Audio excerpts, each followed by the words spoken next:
Cette vidéo propose de s'intéresser aux extensions indispensables que je vous recommande d'installer car elles permettent d'améliorer grandement les fonctionnalités de l'outil WordPress. Alors lesquelles sont-elles? Je propose ici une sélection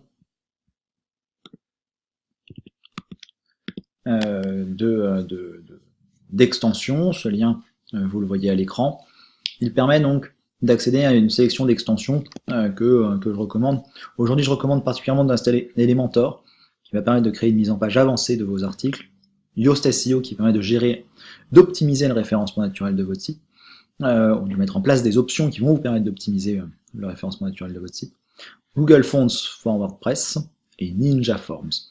À minima, ces 4 extensions sont très intéressantes. Google Fonts for WordPress permet de contrôler pleinement les polices qui sont présentes sur son site avec une librairie qui s'appelle Google Fonts. Cette librairie de police est très complète. Google Fonts, je vous invite à vous y intéresser. Google Fonts, proposé par Google évidemment. Elle permet donc d'utiliser ces fonts libres de droit sur son site web. C'est très pratique. Ninja Forms permet de créer des formulaires de contact sur son site.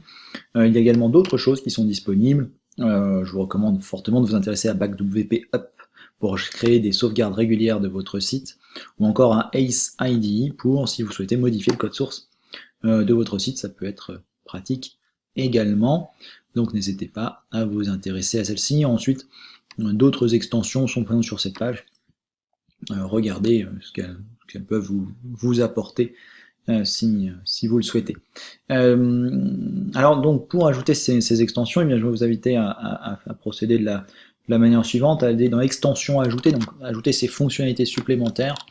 Vous pouvez commencer par Elementor, vous tapez Elementor puis vous faites Entrée, et puis vous cliquez, alors vous voyez moi j'avais déjà installé, mais pour installer une extension vous cliquez sur Installer, et puis vous cliquez sur Activer, comme pour un thème, Installer, Activer. Donc Elementor Page Builder, celle-ci.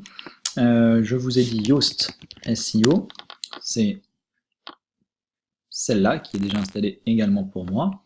Je vous ai parlé de Ninja Forms, vous avez bien le S pour avoir la première suggestion, la bonne, vous voyez, c'est pas fait.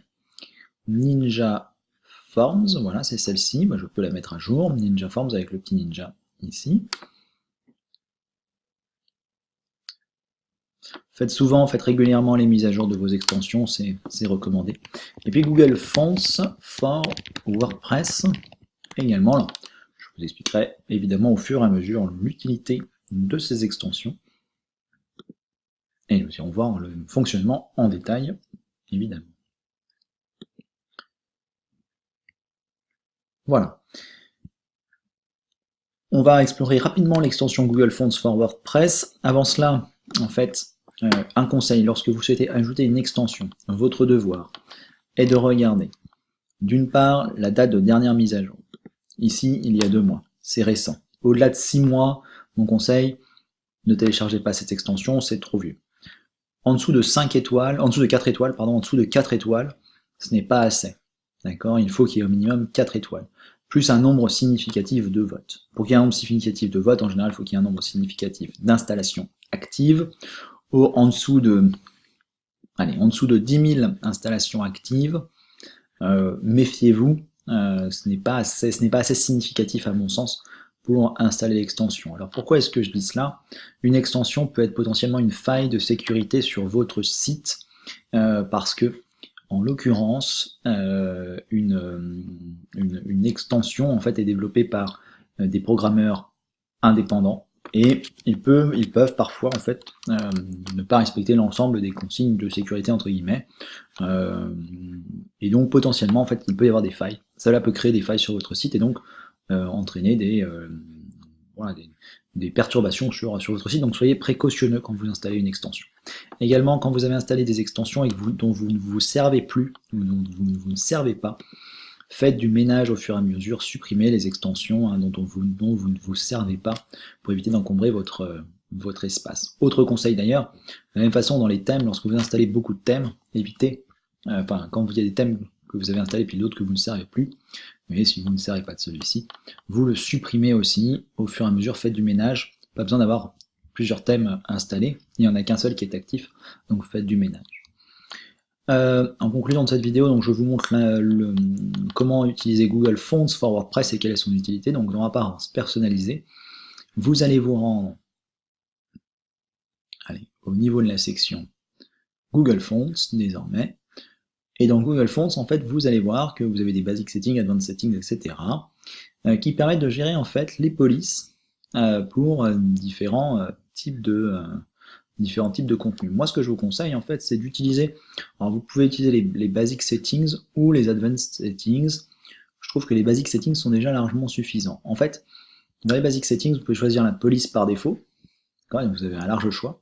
Je vais vous expliquer comment choisir après. Les heading settings, c'est pour tous les titres, et vous avez également un large choix. Et puis, pour tout ce qui est boutons et typographie. Boutons et pour tout ce qui est boutons. Donc, là, vous avez déjà 3 polices différentes, potentiellement, une pour les corps de texte, donc les paragraphes, une pour les titres, et puis une pour les boutons. Et 3 polices, en fait, sur un site, 3 polices sur un document de communication, c'est le maximum en général qu'on recommande. Donc moi, je vous conseille de vous limiter à cela. Si vous souhaitez aller plus loin, vous pouvez tout à fait dire, oui, pour la navigation, je souhaite une police différente, etc., etc. Mon conseil, en tout cas, c'est de se limiter potentiellement à ces 3 types de polices différentes, c'est déjà très bien. Pour choisir votre police, eh bien évidemment, vous n'allez pas choisir selon le nom ici. Vous pouvez vous reporter donc au site Google Fonts, qui est ici, fonts.google.com, choisir les polices qui vous conviennent le mieux, et puis repérer le nom, pour ensuite venir les sélectionner, du coup, dans la liste qui est ici, de manière à pouvoir, du coup, profiter pleinement de la police que vous avez trouvée intéressante et qu'elle puisse s'installer sur votre site. Voilà pour l'utilisation de l'extension Google Fonts for WordPress. N'oubliez pas de publier vos changements à chaque fois, de manière à les enregistrer et les rendre effectifs sur votre site.